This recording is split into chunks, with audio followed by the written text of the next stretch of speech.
that can't be right. Because you could be a nerd Yeah, about because you're some... a dumbass.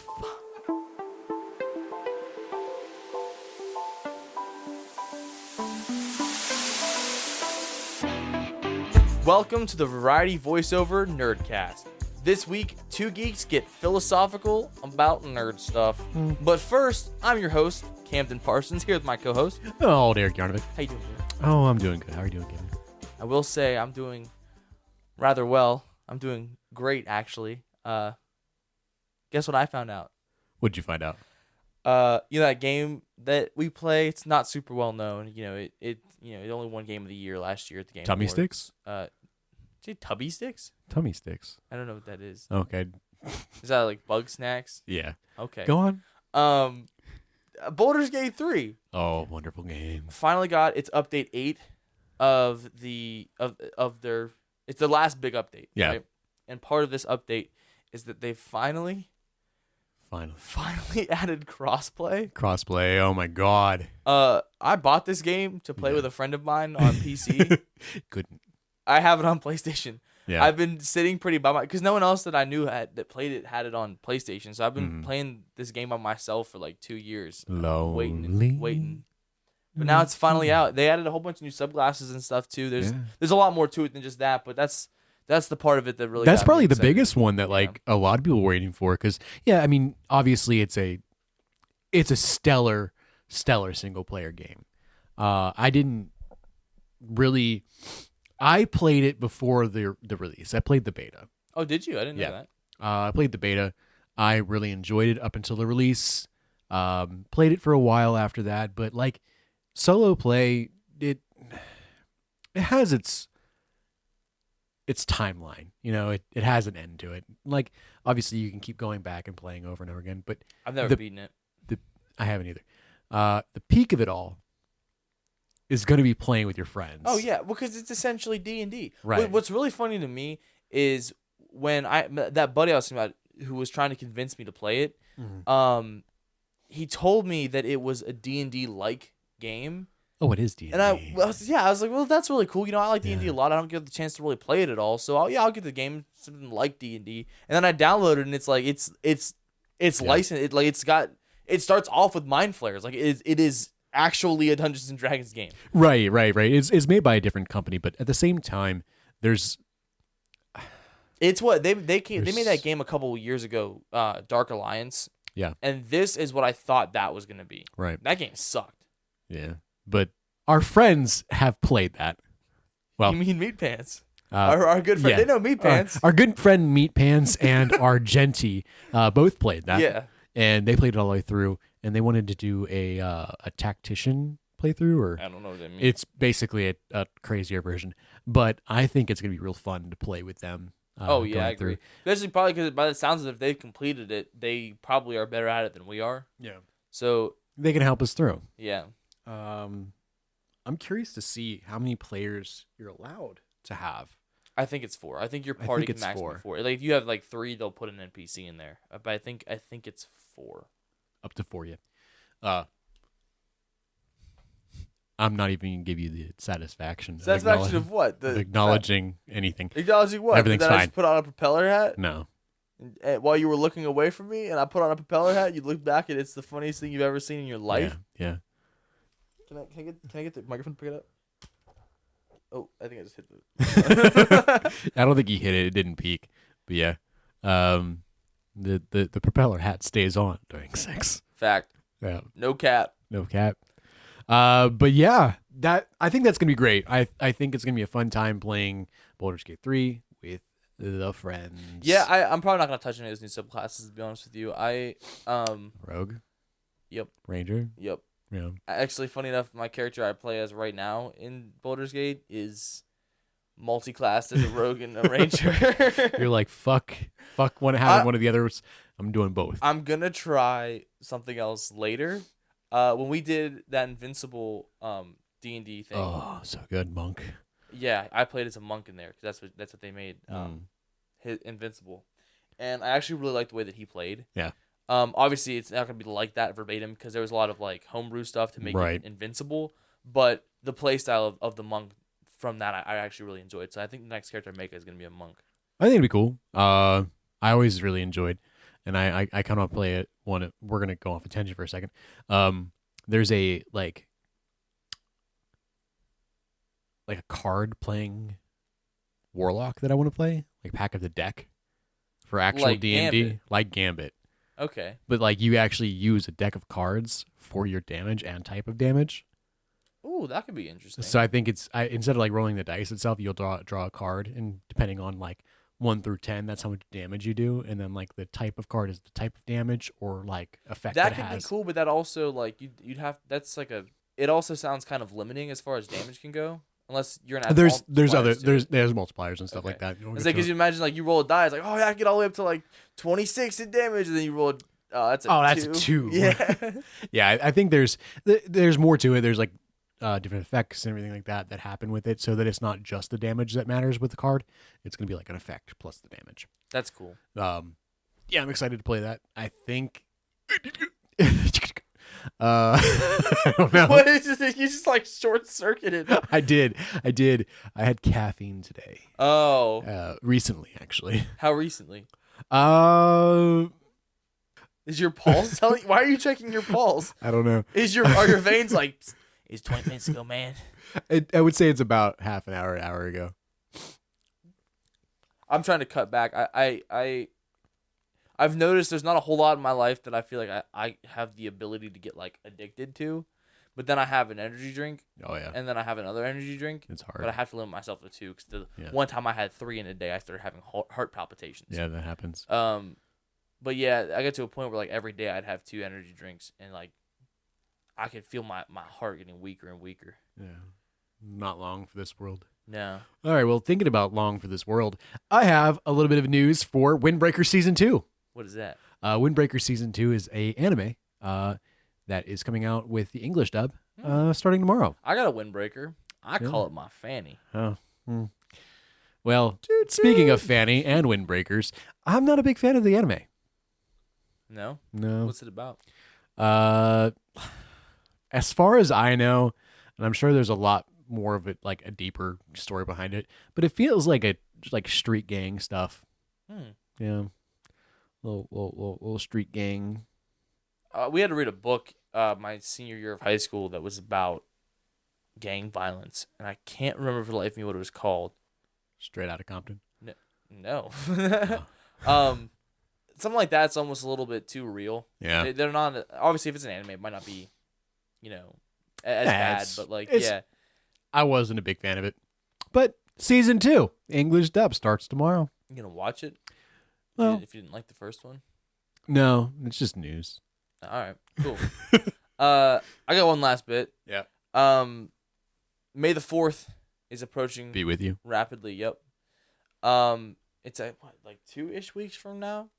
And Lego has revealed some sets that are gonna come out to go alongside May the 4th year. They all come out on May the 1st. Yeah. To be there ready for May the 4th.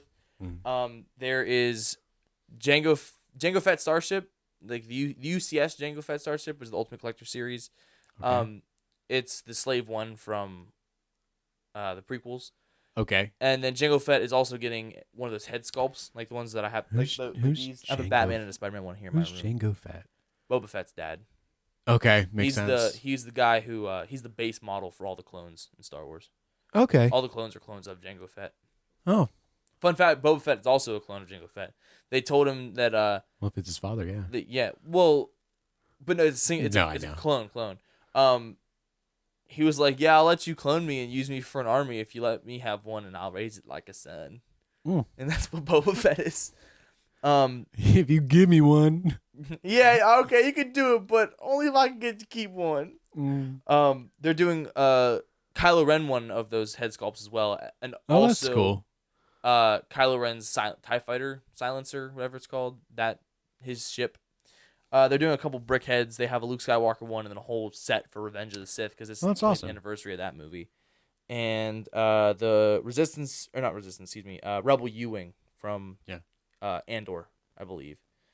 And the Star Wars logo. They did a Marvel logo a couple of months ago Really cool. They're doing a Star Wars one too. It's $40 less though, and comes with no minifigures. It's just a brick built version of the Star Wars logo, as opposed to the Marvel one where it's like a big thick box and has like a couple minifigures that pop out of it. That's awesome. I'm gonna talk about Magic the Gathering for a second. Oh, all right then. Uh, I said last time, I was like, don't worry about transitions, man. They don't always just work. You were like, all right, forget that. Time about Magic the Gathering. That's what today is. But I'm excited. There's a lot of like nerd shit that we do, and Magic the Gathering is one of those ones that like I've never really dabbled into, but there's a bunch of people that I know that play it, and you know people aside from me. No, I swear, don't put me in the dungeon again. There's other people that are out there that might know about Magic the Gathering. And I'm so excited to spend money into buying commander decks. I don't even know what that means. So it's like a way of playing Magic the Gathering where you have like a localized like commander, if you will. And it's just a different way of playing it, like I said. But Spider-Man, September 26th. Is that a new one? That doesn't look like the one we talked about on here. No, it's a new one that comes out on September 26th, 2025. It's a new set that I'm going to spend way too much money on. Is that the one we talked about in episode 1? Maybe. I don't know. But it I don't know if it was that late. I might have talked about it a little bit too early then. Yeah, because like it... yeah. How much is it? Oh, it's going to be expensive. Like what, $20? A little bit more than $20. $21? $12 for eggs and $21 for Magic the Gathering cards? What is wrong with America? The MSRP on it is a play booster, standard $6.99. Collector booster is $37.99. A bundle is $69.99. Nice. And then a scene box is $41.99. But there will be... they'll be more expensive.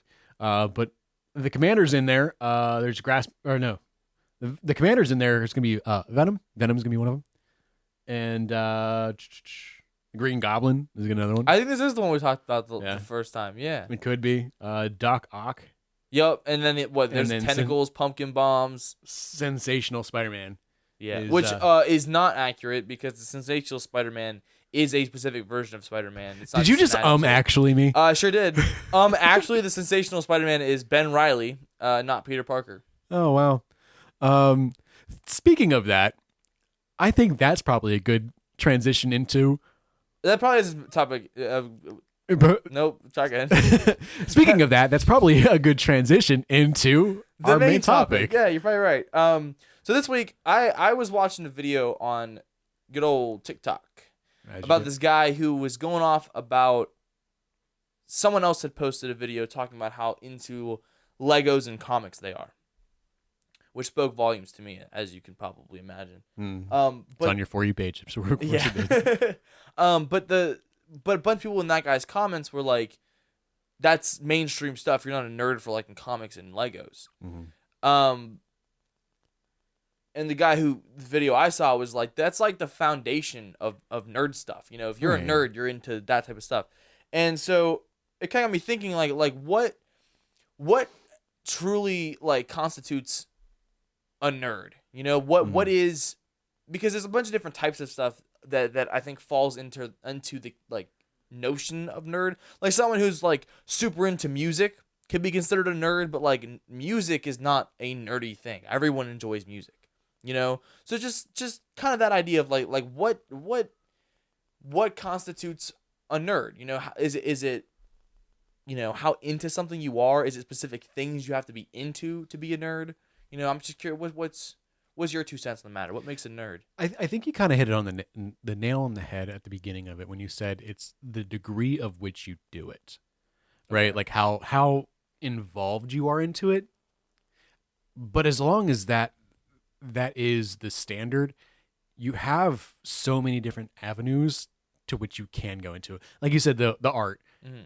You could like art and not be considered a nerd. But if you're spending 8 hours a day, Or you can like look at a painting and know when it was made, the Right. style, the brush strokes. Like you're a nerd. Right. And I mean, you can consider that being like an enthusiast too. Like, all right, that's a good point. But where would then the line be drawn at enthusiast and nerd? right. I think that's a difficult question to answer. And that's probably a reason why we're going to break it down and have a good conversation about it. Let me break it down for you, Mark. But I think that we can start off by kind of going, when were you first called a nerd and what was it for? I was shopping at Tiger Direct, and I was trying to buy a component for my PC, right? Mm-hmm. And this guy came up to me in this like stupid shirt, and he had this like poofy hair and glasses, and he's like, "What do you think you're doing, nerd?" And I was like, "I'm not gonna stand for this." And I was like, punched him in the face. Call me a nerd, geek? Oh, yeah. And he was like, "Yeah, nerd." So then I broke out into this rap, right? And I started like dissing him. No, you didn't. He started dissing me back, and it was like a back and forth, and we ended up rapping until the store shut down. Okay, so Camden likes to lie. So that's the nerd versus geek rap battle by Rhett and Link. No, truthfully, you know, I think that has always kind of been more of a self-proclamation, honestly. Really? Oh, well, yeah, because I mean, like, you know, I've talked on here a couple different times about like growing up. You know, my dad got me into like comics. You know, I've been watching Spider-Man cartoons. You know, Avengers, X-Men, Justice League, Batman, like the whole 9 yards of like typical. You know, I grew up with the shows. I saw a bunch of the movies. You know, I was 8 in 2012 when the first Avengers movie came out. We saw that in theaters. That week we watched all, I think, 5, right? Iron Man, Incredible Hulk, Iron Man 2, Thor, Captain America, the First Avenger. Yeah, so five movies leading up to that point. We watched one each day, and then that Friday we went and saw the Avengers in theater. Like, it was a huge event in our house, which, funny enough, if I'm not mistaken, was May the 4th. May the 4th, 2012. Oh, that's awesome. But, you know, that's just like the standard, like I said, they said in the video, comics and Legos are like the foundation of nerd culture, which I don't know if that's necessarily true. I would maybe argue comics could be. Yeah. But Legos, I don't know. I think if you enjoy Legos, you're probably a nerd, but like I don't think that's a foundational aspect of nerd culture. But as far as that goes, like I said, the comic books have been day one. Even like something like I talked a couple of times about here about Ben 10. I was a huge fan of Ben 10 growing up. And Cartoon Network actually teamed up with DC and made a bunch of comics based on Cartoon Network shows. And Ben 10 was one of them. I actually, for a while there, when Ultimate Alien was coming out, I used to get a whole bunch of Ben 10 comics too. Oh, that's awesome. I think I still have a couple of them, but they're not in great condition because as a kid I didn't. Yeah, you didn't. It's hard enough to keep a book in good condition, but when the whole thing's made out of just regular paper, it's even harder.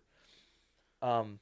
Which is interesting. I think that like when it comes down to this conversation as a whole, we're gonna have a huge different perspective on it, especially growing up and being. Yeah, that's a good point because I kind of grew up in the point where this renaissance happened, and by the time I was probably old enough for people to really start making fun of me for being a nerd, it had become pop culture norm to be into the stuff that I liked. Yeah, you know? It was not the same for me. Like growing up in the late 1800s. Yeah. No. You're all here writing books. I'm out here playing jacks on the street corner. Why did you go German? I don't know. Is that what that was? That was just a random voice. I meant nothing by it, I promise. But I think that there's, like I said, there's definitely going to be a different perspective on it because, you know, it was very taboo growing up when I did. And it wasn't, I wouldn't say it was very taboo. I think I was getting into the beginning of that, like, as you referred to it as Renaissance with the media and how more and more it became mainstream to enjoy those things. Yeah. Where whenever I was growing up, you had to be, as we go back, you had to be an enthusiast to search out those things. Oh, yeah. Instead of it being readily available and especially advertised. Yeah, because like with a lot of this stuff now, it's like you have a passing interest in it, you can get into it. Especially with the internet is a huge factor of that, you know. But then also just like there's communities for that all around now. But I'm sure, like what you're saying, like something I actually wanted to ask you specifically is like, you know, your big thing is anime. Yeah. You know, and anime even now to a certain degree is still kind of seen as a taboo thing to be into. You know, and growing up, was it like that too? Like were you ever like shy? Like, I'm not gonna tell anybody I watch anime because they'll make fun of me. Yes, actually, in talking about what really got me into the nerd stuff and enjoying anime over time and watching the Toonami and it all. But like, if I were to take that and I were to go to school and try to communicate to the people that I felt like I needed to fit in with to have a social life, I couldn't. Imagine feeling the need to fit in. Bro, I went to school and I was like, guys, there's this kid, right? And his name's Ben 10. And he's got this watch. And they were like, no one cares. I'm like, shut up. I'm talking about Ben 10. Yeah. I didn't have that same experience. Actually, funny enough, one of the oldest memories I have is the day that I started preschool. There was a kid. We all had to stand outside with our parents and wait for them to open the doors. Yeah. So we're all standing outside, and there's a kid standing to my left, and he has an Omnitrix on. And I was like, no way. And so I went over and I started talking to him, which couldn't fathom doing that now. Yeah. I wish I had the confidence of child. But I went over and I started talking to him. I'm like, yeah, you like Ben 10? I love Ben 10. And we started talking about it a little bit, and then he told me his name, and for the sake of it, I won't say it, but his last name was Wood. Yeah, what was his first, last name, and social, please? Social, I could get that. No, but his last name was Wood, and so I was like, oh, like Woody from Toy Story. And he broke down and cried. Oh, and no. I didn't know at the time, but that poor kid, people made fun of him and called him Woody all the time. And I didn't know. I bet it like that's cool. Oh yeah, like Woody from Toy Story. And he was just like, oh no, you just said the one thing that you can't say to me. And he just read. I'm like, I didn't even get to try on your Omnitrix.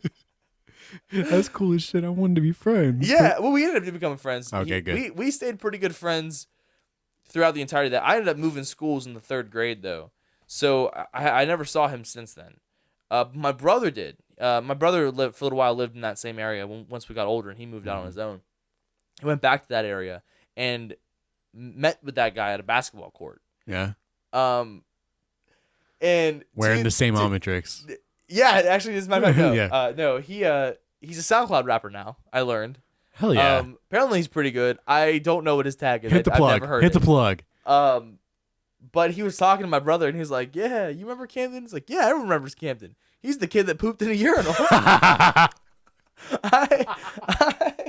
am a urban legend at that school because one time in the 1st grade, I pooped in a urinal, and like it wasn't like a a lot of people were, everyone knows it. There was the kid. What's funny, I have another friend who I went to school with, and the school I went to was like it was a JVS, it was a joint vocational school, and so everyone from all over the county went to that school, and part of that county is that school I had went to where that happened, and Jesus I had Christ. this girl I went to class with who went to that school, and the first time we interacted, they were like, Camden. Are you the kid that pooped in a urinal? First interaction. First I ever had with this girl was that. Oh my God. But yeah, it was the 1st grade, and I went in the bathroom, and I was just like, and by the way, all of the stalls were open. And I thought to myself, that was a choice. If you can poop and pee in a toilet, why can't you poop and pee in a urinal? So maybe because it doesn't have doors, and maybe because it doesn't have I just hunched over, and I pooped in the urinal. You couldn't beat that out of me.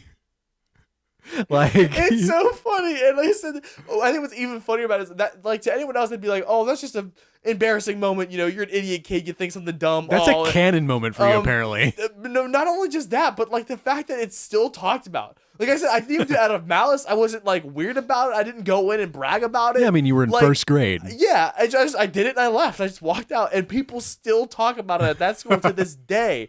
How? We're all graduated now. We're all graduated now, and they still talk about the kid that pooped in a urinal. First grade? From the first grade. How does that transition, though? I don't know.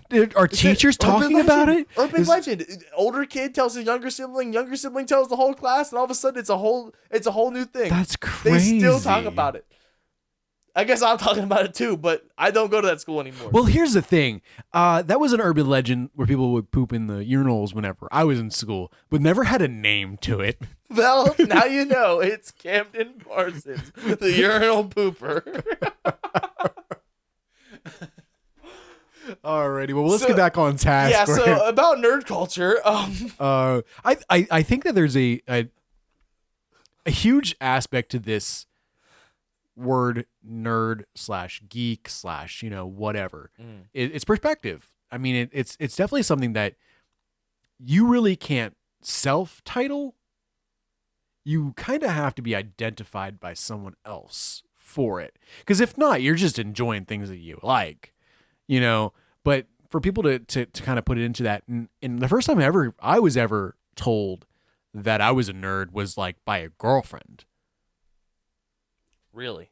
Yeah, where like I think I was into like a video game or something like that, and they were like, "You're a fucking nerd." I've heard that before. And I was like, a canon event, yeah. I was like, "What do you mean? This is a video game. I like video games." And they're like, "Yeah, nerds like video games." So if you Google what a nerd is, just at the top of it, this is just a tell me what it is, and then tell me what the Urban Dictionary is. It says is. that. Oh no. No. Actually, I am gonna do that. yeah. So Google says that a nerd is a person who is extremely enthusiastic and knowledgeable about a particular subject, particularly one of specialist or niche interest. Okay. Which is probably why like something like comic books, which is typically like the nerd thing, right, was seen that way, because back in the day it was like, who's gonna care about this little magazine with a bunch of people running around in tights? It's a little niche. Yeah, but now they're big block. They're like the movie that comes out every year, because I love superhero movies, but they've kind of ruined the saturation of the movie market. I think that there's a big identifying word in there where it's extremely, it needs to be on a huge level, like we said before, how the degree of which you're going to be doing something, and it needs to be extreme. Like you can't watch an anime every 3 weeks and call yourself a nerd off of it, or be called a nerd off of it just because you liked it a little bit. I watch at least 5 episodes of an anime every week. Well, you're a fucking nerd. Okay. All right. Urban So Dictionary. The very first definition of a nerd on Urban Dictionary is one whose IQ exceeds his weight. No. I'm not a nerd. To Anonymous for that one. Yeah. I'm definitely not a nerd. Oh, I don't want a serious answer. Tell me something funny. Nerd is actually an acronym for never ending radical dude. Radical dude? Oh, yes, it does. Never mind. Yeah. I mean, radicalization, yeah. People who are smarter than you, which, funny enough, Rainbow Creeper 3 from September 9th, 2016, you use the wrong form of then in this definition. Are we the worst? Oh, my God. Well, that can't be right. Because you could be a nerd about you're a dumbass.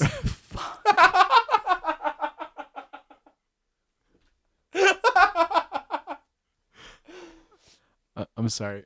You want to grab that knife sticking out real quick? Of your back? Just pull that out. Nah, man. It looks good on you. Okay. No, yeah. So, I mean, the serious definition, though, I think... dude, I'm blanking so hard right now. Everything I can think of, my first thought was like someone who's like super into like music production. No, they'd be a nerd. Someone who's like really into reading books. That's like the definition of a nerd. That's a book nerd. Well, I think there's a separate level that we can kind of go off of here, where it's not talking about specifically that, and I want to begin this portion of the conversation by saying that you can look whatever you want. I'm never going to judge someone for the way that they look or who they are or anything like that. Oh boy. But I think that there's a huge stigma around looks more so than what you actually do. So to be conceived a nerd, I mean, there's a stereotypical look. Yeah, you think nerd. There's a pretty clear picture. Right. But that picture, I don't think really even applies anymore because like that picture is like a Poindexter from like the 1960s, you know, and that's not what nerds are nowadays. Not nowadays. But I think that there's I don't know. There's definitely a point where you could be a 6'5" muscular man. Like Henry Cavill, who paints Warhammer figures and builds his own gaming PCs. Yeah. And it's also to a normal person, I imagine they probably wouldn't stick that title on him. Mm-hmm. They wouldn't be like, he's a nerd. Because typically nerd is well, whenever I was growing up, it was a very like negative thing to say about someone or to someone. Now it's just like, you're a nerd. It's fine. Yeah, I can definitely see that. Like I said, I luckily enough didn't really have to go through that a whole lot because like I said, the big main thing that I've always been into is like superheroes and all that stuff. And that you know, that blew up at the perfect point where like the first Iron Man came out when I was like 4. To date myself. I'm youngin'. Yeah. But like that watching that build up of like, you know, like I said, I growing up with all that, all the superhero cartoons and the books and all that stuff. Right. And then all of a sudden these movies start getting more traction, and then the first Avengers come out and it's a pretty big deal. And then Age of Ultron came out and it was like, all right, cool, people are paying attention to this. And then by the time like Infinity War and Endgame came out, they were like these huge pop culture moments where like if you weren't in the seats for Infinity War or Endgame, like where were you? Right. And I think that's where like a lot of the conversation come from is just perspectives on it. Growing up, it's the nerds who got shoved in their lockers. It's the nerds who Have you ever been shoved in a locker? No, because I didn't identify as a nerd when I was growing up. Oh, that's right. I've seen pictures. You had a soul patch. I was sexy. I don't think I would call it that. You're the reason Justin Timberlake had to bring sexy back. Oh wow. Homie. I'm sorry, is that 2 knives now? Oh, that's weird. That was pretty good. No, I've never been shoved into a locker, but I have shoved myself into a locker. A couple. I believe times, that. Yeah. Mainly because I wanted to see if I could do it. Yeah, the urinal pooper slamming himself into a locker. No, what's funny enough though is I have seen somebody get shoved into a locker. Really? Yeah, freshman year, my brother moved in with us, right, and he was just messing around with one of our friends. Actually, it's my girlfriend's friend. We always talk about. Okay. The 4 of us were hanging out talking together outside of the locker because he had just started. He didn't know where he was going or anything like that yet. So we're like, you know, talking and everything, and then I don't remember how it led to it, but it's much like you're the smallest out of all of us here. You think you could fit in a locker? Because these ones are a lot tighter than the ones that like Camden used to go into. Yeah. I don't know. Then she gets lined up with it, and he just like, and it wasn't. Yeah. His locker. Oh fuck! So they had to go get somebody to get the door open. How'd he get in there? Who put that there? Who put that there? Girl ain't supposed to be in that locker. That's funny, but like, oh man, I think moving from this, I think we've discussed now the differences, right? Mm-hmm. I think something I wanted to touch on that was also part of this. Like I said in the video I had seen, he said, like I said, comics and Legos are like the foundational. Like I said, I don't think I agree with Legos. I think that's definitely a part of it. Yeah, but I don't think that's a foundational thing. I think you could intertwine those with pretty much anything. Well, what would you say are the biggest pillars of nerd culture? What would you say are the biggest things that like you, if you're into this stuff, you're probably a nerd? Depends on when we're asking that question. Are we talking about it from my perspective on like now? Yeah, I mean like right now. Right now, anime, video games. I would say anime and video games. Comics. Trading card games. I wouldn't say so because like Pokemon's huge right now because of Logan Paul, like something like that. Like a lot of card games have been pushed into the forefront. Magic the Gathering. Ooh. I think I can give you that one. I want to argue that, but I think you're right. Those are the ones that I think right now are anime, video games, and some sort of TCG. Yu-Gi-Oh. Do you know how to play the Pokemon trading card game? No. I just collect it. I'm really good at it. Yeah. I used to play the trading card game online while I was at school because they had a specific set of apps on the Play Store that you were allowed to download. There's a new one. For some reason, the TCGO was one of them. So I got really good at the TCGO. I ended up buying like a deck on there with virtual currency. It was the Rillaboom theme deck when Sword and Shield had come out. And I got so good at it, I was bragging about it that my parents actually for my birthday that year got me the Rillaboom theme deck. So I actually have it. Yeah. If you ever want, I can teach you how to play. I can kick your ass in it. Sure. Cool. I want you to play Magic the Gathering now. Maybe. I don't know anything about Magic. I had a birthday gift when I was like 12 or 13. I don't know who it was who got it for me, but they got me a Magic the Gathering like starter kit set. Yeah. Had like some like a deck in it, I think, and it had like a platform for you to do and like stuff and like it was called probably a pre-com. Something like that, yeah. Pre-configuration. I only ever used it for my Legos because it was a good play set. And then on top of that, I actually did back when the legacy versions of Minecraft were still like the main ones. Like I was playing on Xbox One edition. Mm-hmm. You couldn't have like the custom skins like you have in the creator now. So I would use the Jace skin from Magic the Gathering. Oh, that's cool. And that's like the most I have with any kind of interact with Magic the Gathering. Sorry, but yeah, I would say what do you think would be your? Well, I would definitely agree with you because I think nerd stuff. Obviously, one of the big things that comes to mind is what are people going to conventions for? Because that's where you gather nerds. And obviously, those two. The biggest one to me that still stands out is comics. But a lot of Comic Cons aren't really about comics anymore. No. It's about pop culture. Right. But I do think that comics are still a big part of it. I think that obviously, even though the superheroes, the shows, the movies, whatever, are big now, they wouldn't be anything without comic books. I think that comic books are still a foundational part of nerd culture. Okay. I definitely think anime is a big part of that too. You know, there are a lot of people who get really into that. Cosplayers, things of that nature, I think are definitely a big part of that. I would say, personally, I think those are the two big pillars, which I think is why that's kind of what our two stances are for the show. You don't say. I do think video games is the other really big one too. I think that one though is really just dependent on how devoted you are to them. Like someone like me, I don't play a whole lot of video games. I go through a phase where I'll lock in on something for a little while and then I go back to Minecraft eventually.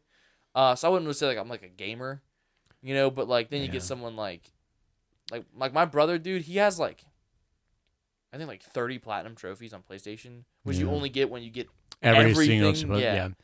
Yeah. And he probably has more than that. Dude, you see how many hours he has in Borderlands. Borderlands is his favorite game franchise. I think he told me the last time he checked, just on the version that he has right now on his PS5, he has like 2,000 hours in that game. Yeah.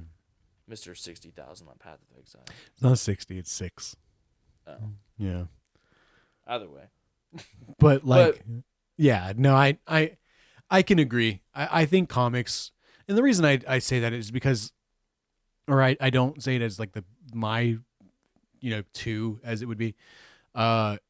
Basically, it just, there's not a lot of it that is being pushed, especially, I don't know, not especially, but at least not into my media consumption. I know that Comic Cons are a thing, but anytime I've ever seen them, it's always there's cosplayers or like you said, the pop culture of it all. It's not really specifically for comic books. Yeah. And stuff like that.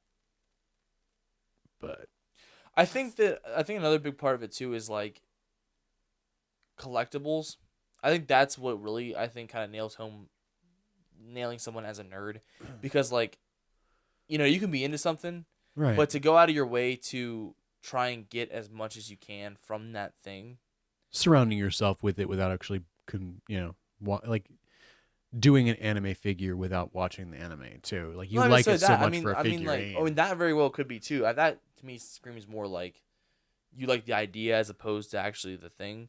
But no, I mean more so like, you watch this thing, right? And you really liked it. So then you went out and you're currently in the process of getting like the entire collection of comics, right? And you have half of it right now. And then you went and you got the action figure. You've gotten a couple different like old action figures from like a box they used to make. Then you got a couple of different like mini figures from these Target exclusive like blind bags, right?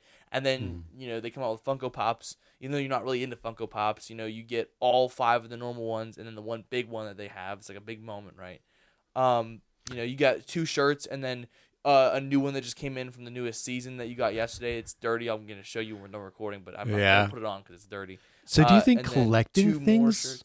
Do you think collecting things is even if it is not even specific to like? I mean, I'm sure you're talking about. I'm talking about Invincible, yeah. We've already mentioned it. It's not. No, that's fair. But yeah, I mean that's just the thing that I'm the most devoted to. Is why I use it as an example. But like, I think collecting really anything in general, like toys. If I especially toys, action figures, things of that nature. Oh yeah. But even like someone who collects like quarters. Yeah. I think that's more of a dork than a geek, though. What's the difference between a dork and a geek? Well, okay, no. Nerd and geek, I think, can be kind of argued pretty much interchangeably, but a dork is like the bad version of that. Like someone who's like, I don't like this show because they cut the budget in half for the second season and they got rid of all the Diggle physics, and that was what I was watching the show for.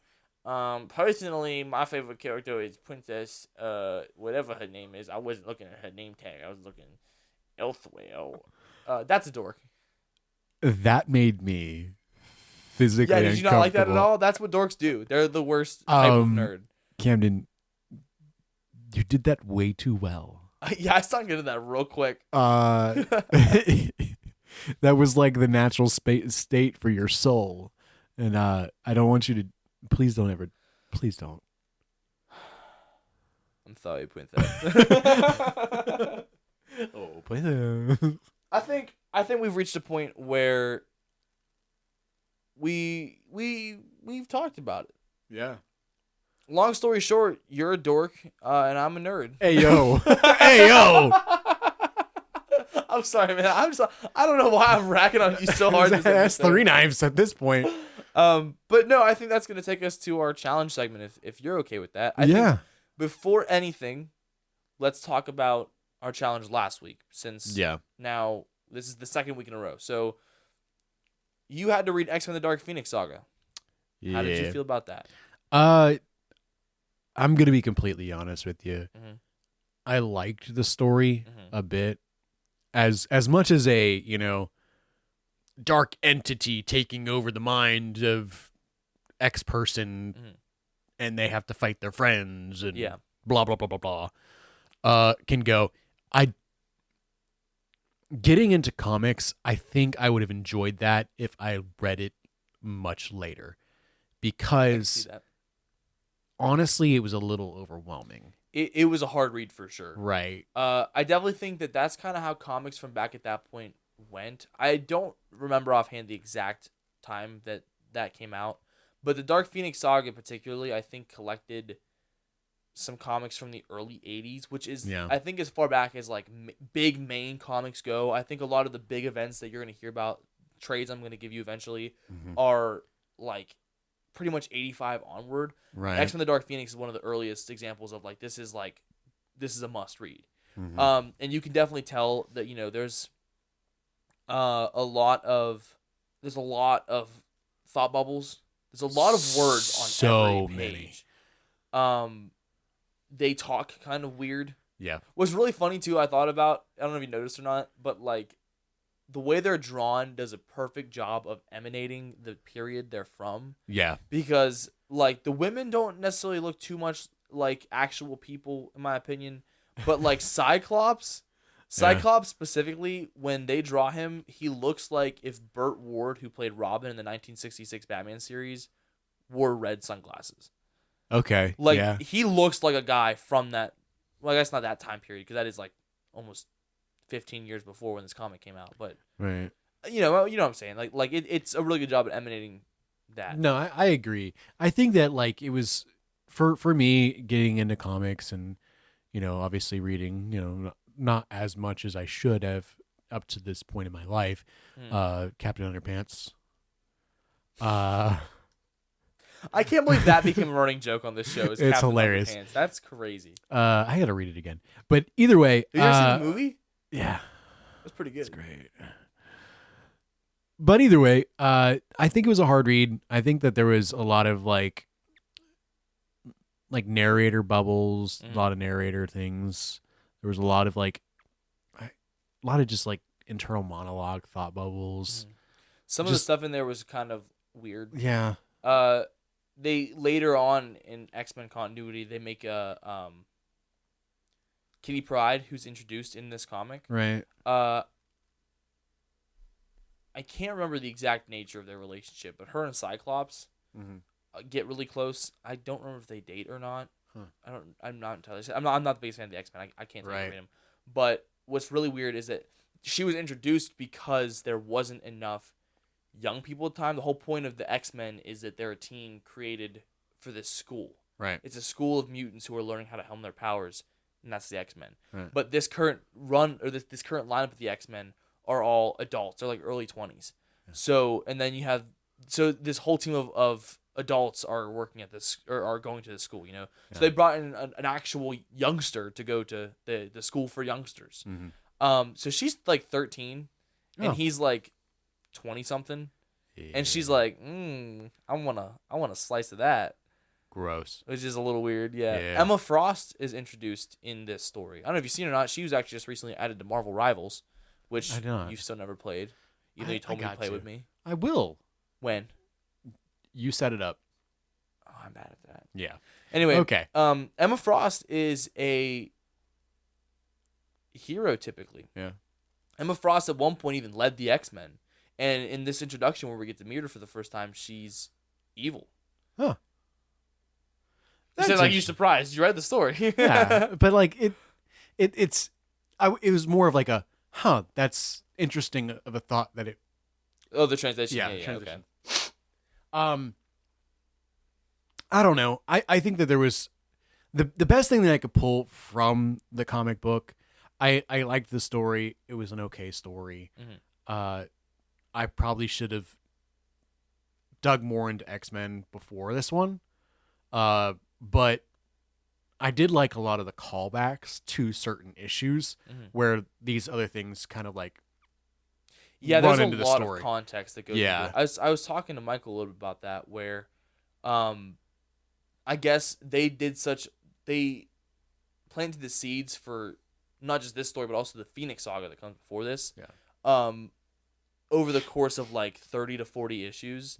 So where the story picks up is like the end of an arc that was started like 60 issues before that, something like that. So like there's a lot of context that's almost missing that you need kind of I guess you don't necessarily need, which is why they compiled the story the way they did, but stuff that would probably make it easier to understand if you knew. Right. I had him like kind of give me the rundown of what happened leading up to the events of the Dark Phoenix Saga so that I could understand it better. He told me a little bit about it as well, but still, I X-Men aren't my favorite. Me either. The story was okay. Yeah. I just think it was probably a little overwhelming. I agree. I think that, we'll probably make our rounds back to the X-Men eventually. Yeah. And maybe something different. This is just like the iconic story. It's what Michael got for us, But I agree. I've never really been the biggest fan of the X-Men, and I want to change that. Right. But like, this story did not help that case at all. Yeah. You had ReZero. I did have ReZero. What do we think about ReZero? Well, first of all, it was nothing like what I expected it to be. When we had talked about it originally, when you brought up the fact, I think it was getting a new season. Like save points and stuff like that. Yeah, we talked about it at one point, and it sounded like it was going to be some kind of like, I don't know, like adventure thing. I was kind of thinking something along the lines of like Like I don't know. I guess specifically, but something like big grandiose, like something like stupid comparison, but like SAO, something like that, where like big grandiose adventure, and then like he keeps dying and respawning, whatever. But that's not what it was at all. No. First of all, absolutely hilarious that the main character's name is Subaru. Yeah. They even pronounce it exactly. It's not like it's spelled like that. They call him Subaru. He is named, but probably not named after a car, but he's named after a car, and that's Subaru. Hilarious. But also Subaru is a simp. Yeah. It's anime. Real hard. Well, but the thing is like he just magically is transported to this world after closing his eyes briefly, which I hope they explain later because I'm definitely gonna keep watching this. But just magically gets sent to this world. Yeah. And he's just like, all right, cool, this is happening. Way too okay with it, way too fast, first of all. Yeah. But second of all, he meets this girl, knows nothing about her, spends a day with her, and then gets murked. Yep. And then spends the rest of at least this 5 episodes and 2 minutes into the 6th episode that I had watched doing his best to do right by this girl that he doesn't know, who he finds out gave him a fake name, who, like, maybe has a good heart, but from what he's known up to that point, probably can't trust. Yeah. You know, and then everything just happens to happen in a way that works out for him, and he manages to keep going past that. And then where I'm at right now, he has spent, like, 2 weeks trying to live his first day, or his first 4 days, something like that, at the doodad's castle. And he's just, like, simping so hard. Like, he's like, I just want to be able to lay my head on your lap, shorty. And she's like, brother, what? Brother, what? Yeah. I did like it a lot, though. I knew who Rem and Rom were. I saw them just in passing, like, you know, they're kind of faces of, like, anime a little bit, like, you know. Yeah. So I didn't know that's what they were from, but it was kind of nice, like, oh, I recognize those, you know. Yeah. I actually liked it a lot. I didn't realize it was gonna be like a romance thing, and I wasn't really into it at first. You roll your eyes like it's not. He's trying to live his life so that he can be with her. It's a romance. It's not. It's absolutely a romance. No. But I wasn't into it at first. But I won't lie to you. It definitely grew on me, and I kind of got invested. Yeah. I liked it a lot. I did like it a lot. Good. You know what else I liked a lot that surprised me? Our punishment, apparently. Our punishment. Well, I honestly enjoyed. You made me watch 2 episodes of Trigun Stampede. Yep. First of all, with it being as recent as it was, the animation in there was beautiful. It's actually really good. I haven't watched it. Heard it was terrible. I don't know what the story is for the entirety of Trigun because I watched 5 episodes and they were torture. But unless they changed a lot or stuff happened that I didn't get to yet. Yeah. The story was a lot different. Yeah. They did not make Vash a pervert in this one. Good. But he is a crybaby little bitch. He is a crybaby little bitch. So it's okay. So his first like real big feat, like they find him just like dangling out in the desert by his feet. And instead of it being the tax collector lady this time, I don't know if it's the same person or not. I couldn't remember the lady. It's an insurance. Whatever. It's an insurance lady. Rat's ass. Come on. It's a reporter this time, and she has a I've seen too much in this job already archetype with her. And their whole thing is they're trying to get a story on Vash. They're trying to find Vash so that they can get like the exclusive scoop on who he is and what he does, whatever. So that's how they get involved with him. And they come in looking for this bounty. He ends up saving this town, whatever, but then the town tries to kill him so that they can get the bounty, which is, of course, $6 million double dollars. Oh, the double dollar. The cops who show up to take him and get the reward and give him the reward, challenges him to a duel. And he's like, "You're right. I don't want to use guns.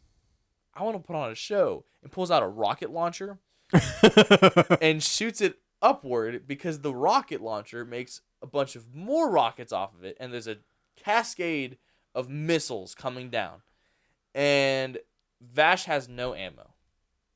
So he's like, guys, please, somebody give me a gun. Give me some ammo. If I have some ammo, I'll be able to save the day. He's literally crying. He's like, if someone just gives me some ammo, I can save the day.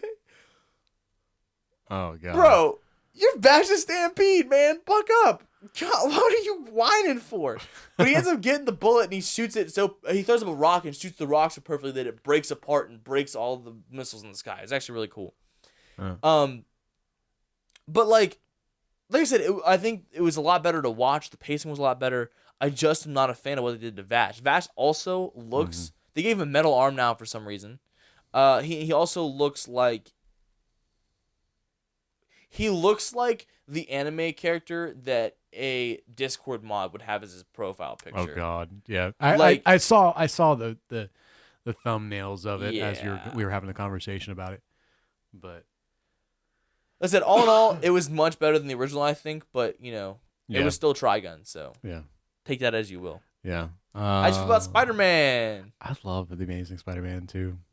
Really? Yeah. What'd you like about it? What made it good? Andrew Garfield. Well, yeah, he's the best part of the movie. I think that it was just like a lot of nostalgia because like I watched that movie, and really, it's just I didn't like Harry in this one versus the regular Spider-Man. I'll be honest with you, I don't like him in those either. I think that it was the only comparison I had to whenever I watched it at first. And I kind of really took that along with how I watched it again. It's just kind of like the nostalgia of it all. That's fair, yeah. But like I didn't really like that Harry. It was like Electrode. Is that his name? Electro. Electrode is a Pokemon. Yeah, but Electro. I've never been a big fan of him as a big bad. I agree. I don't think that he really works in that way. I do really like what the Spectacular Spider-Man animated series does with him. Okay. Where he is a lab assistant to Kurt Connors, who, if you'll recognize the name, is the Lizard. Yeah. And they're at his lab where they're working on learning about bioelectricity in eels. And while he's a maintenance guy there, and while he's working on the tank, he falls in, and then obviously and instead of being like, I'm gonna be evil now to get Spider-Man's attention because I'm a little fangirl and the electricity magically fixed my teeth gap. Yeah, this is funny. No, in this show he's angry and he's disgruntled because his life got taken from him, and now he's pretty much being of energy, and he can't even get a cup of coffee. That's where he thinks his first big freak out. Which he goes fair. to get a cup of coffee, and he has to open the containment suit to do it. And when he opens the containment suit, lightning shoots out and bursts the cup. So he's like, I can't even drink a cup of coffee now. I'm gonna lose my shit. And he does. And Spider-Man's like, hey, knock it off, ding dong. So he just like beats the crap out of him because Peter doesn't know the context yet as to who this is and what the deal is. And then he finds out. So then he shows up again whenever Electro has another freak out. And he's like, dude, I want to help you. He's like, no, you not. You're making fun of me. You called me Electric Pants. Yeah. Yeah. But I mean, it was a fine movie. I like Spider-Man movies, so I'm glad you enjoyed it. I think that even Did you cry again? I didn't cry. You told me that when you watched Task 2 for the first time, you cried at Gwen's death. Did you cry again? You were like, oh no, Emma Stone. No, I don't cry anymore. At all? No, I constantly cry. I was gonna say, you just told me that you have this depression status. Hey, but either way, yeah, it was fine. All right, cool. You want another comic book to read? I sure do. All right, well, this week I have Batman Year One. Oh. So this is actually the one I was originally going to give you 2 weeks ago. So Batman Year One is one of the essential Batman stories. This is the first Batman story I'm going to kick you off with. And I chose this one because Year One is his origin story, essentially. You know, a lot of people for Batman, they think his origin story is his parents got shot in an alleyway. He swears vengeance to become Batman. But a lot of the time, he's been Batman. They just cut to, it's been a couple years, he's been Batman. Batman Year One tells the story of his first bout as Batman. He's just started out. He's learning how to be Batman. Did you watch The Batman from 2 years ago, 3 years ago? The movie with Robert Pattinson. No, I did not. I saw he was going to be a Batman, and I was like, fuck that. He's a skin Batman. Of a killer bellow. When you quote Twilight, it makes me want to rub my feet together, and not in a good way. I didn't notice this whole time that you got the dogs out. Yeah.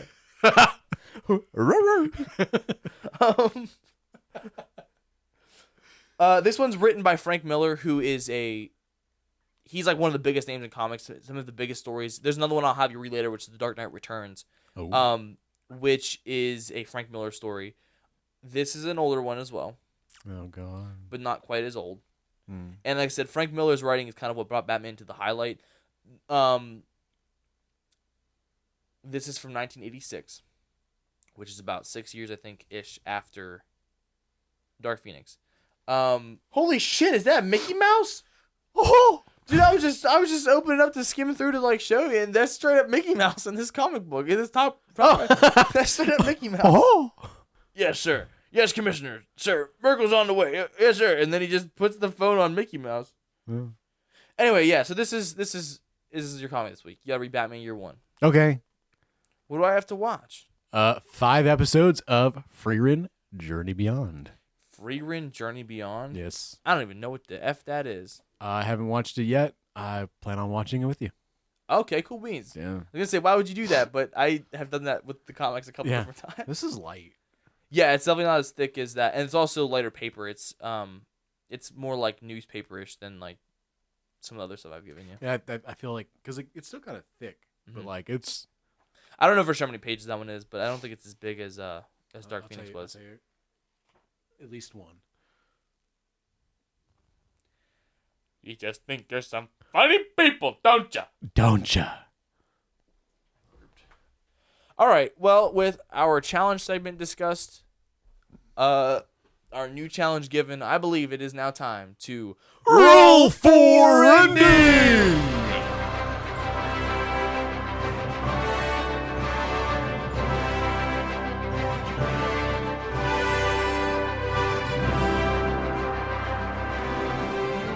All right, so that is a 17. Oh. And 17 in our roll for ending list is one word ending. So we're going to go back and forth real quick and give a short little bit. Thank you for listening to the Variety Voiceover. That's all for this week. In the meantime, you can check us out on Spotify, Apple Podcasts, and YouTube. While on YouTube, you can check out Comeback Kid Films for video projects. You can also email us to be part of the show at varietyvoiceoverpod@gmail.com. But as for now, I will never touch another foot the same way that you touched my magnificent bony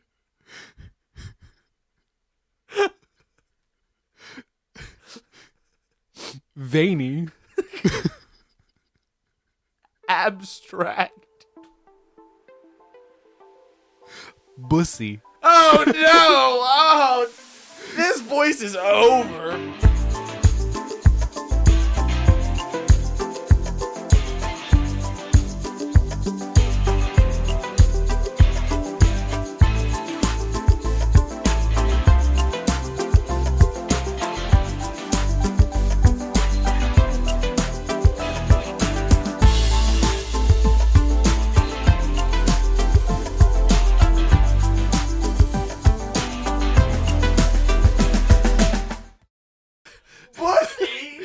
You know, we were both not wanting to tell what we were gonna touch.